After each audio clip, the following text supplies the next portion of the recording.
And now it's time for Perhaps, but Maybe Not.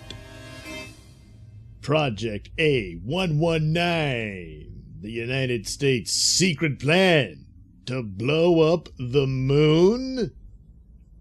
At the height of the Cold War, the United States and the Soviet Union were both attempting to gain dominance over the other, and one of many means by which they attempted to achieve dominance over each other was in space. Yes, in the space race.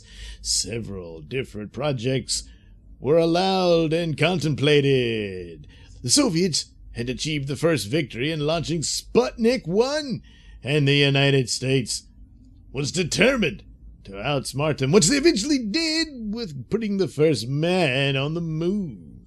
But before that happened, in a desperate attempt to win the propaganda war, the United States assembled a team of the best and brightest, including a young Carl Sagan, to figure out how to blow up the moon. The project, known as Project A119, was never carried out. We know this because the moon is still there. In 1949, the Armar Research Foundation began studying the effects of nuclear blasts on the environment. The U.S., of course, had already been detonating nuclear weapons in remote locations for the past 4 years at this point. And, well, they probably figured, yeah, we might want to know what kind of effect that has, so, Anyway, by 1957, Edward Teller, the father of the H-bomb, began proposing a detonation in space.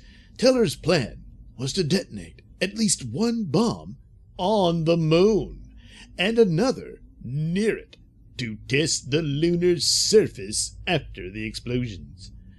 Teller wasn't the only man to suggest it. By the end of the year, support for the idea had grown, partially due to its scientific basis, but also because the media was reporting that Russia had planned to do the same thing.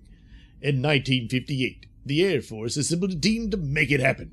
Researchers believed that an explosion on the surface of the moon, so long as it missed landing in a lunar crater, would kill 2 birds with 1 warhead.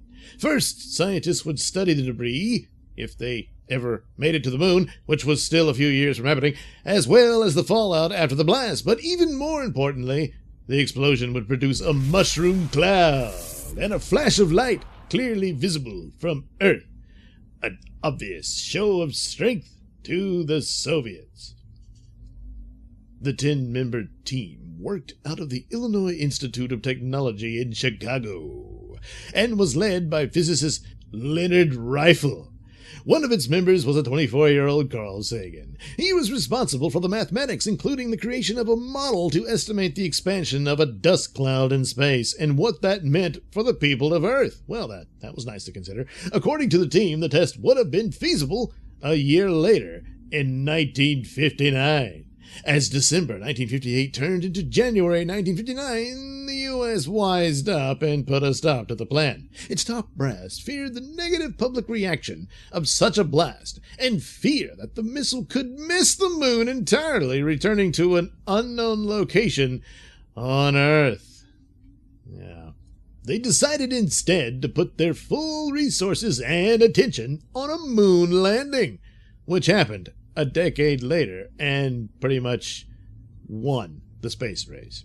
After killing Project A119, but before the moon landing, cooler heads prevailed. Congress passed 2 bills to prevent this sort of thing in the future. The first was the Partial Nuclear Test Ban Treaty in 1963.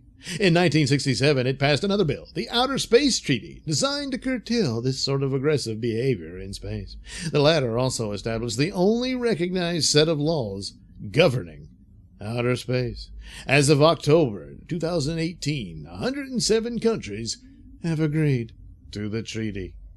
So, is the moon safe for now? Perhaps, but maybe not.